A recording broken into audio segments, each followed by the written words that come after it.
If you really want to look at a couple of industries, it's the hospitality, like hotels, airlines. They really have this system down of, obviously there's some people out there that they're only going to fly one time a year, if that. Maybe one time every 2 or 3 years. And then there's a whole bunch of people that they fly pretty regularly, 1, 2, 3 times a year. And then you have your elite travelers.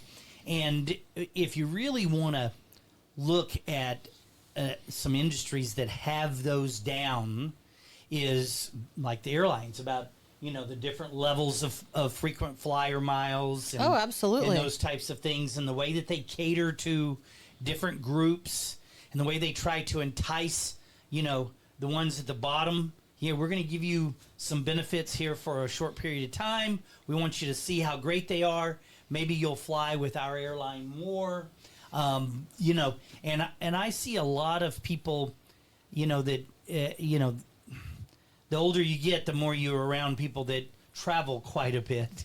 So us old guys, you run into people that, I only fly United because I get all these miles and this is what they give me, and I can get a discount at this hotel. I'm that person. You're that person? Yeah, I'm that person. Yeah, mm-hmm. and I mean, it works because they cater to that inside.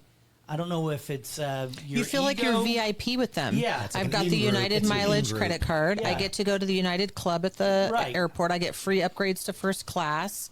I get mileage for everything I put on my credit card. I'm that person. I love United, and it makes you free baggage. Yeah, it makes you feel like you're part of a group, and it feeds the ego. Probably an ego is not important. A bad word. Yeah, you feel important, right? Well, and it's not even that. It's like the ego says, "Well, I get all of these benefits. You just named a whole bunch of them, just like that." Yep. And so you see companies take the new realtor that hasn't done very much.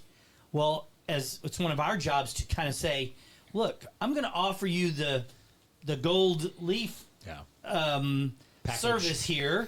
You're going to dangle the carrot a little bit. I want you to see what it takes and what are the benefits and blah, blah, blah. And it entices people, and some people rise to the occasion. At some point, you weren't a frequent flyer.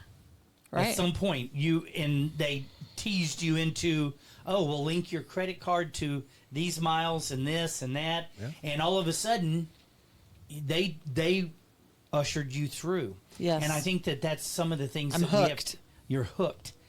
And you'll probably pass by. I bet there's times where you could have gone, you know what, I could get a cheaper ride on Southwest,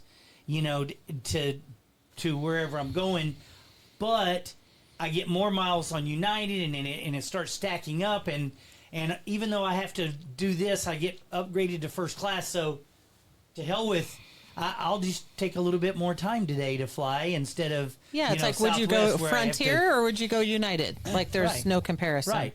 And that's how they hook you with that service and those benefits and everything else. I think we've got to do a better job as an industry of really displaying that same kind of patience and follow-up and service and what you called value to begin with.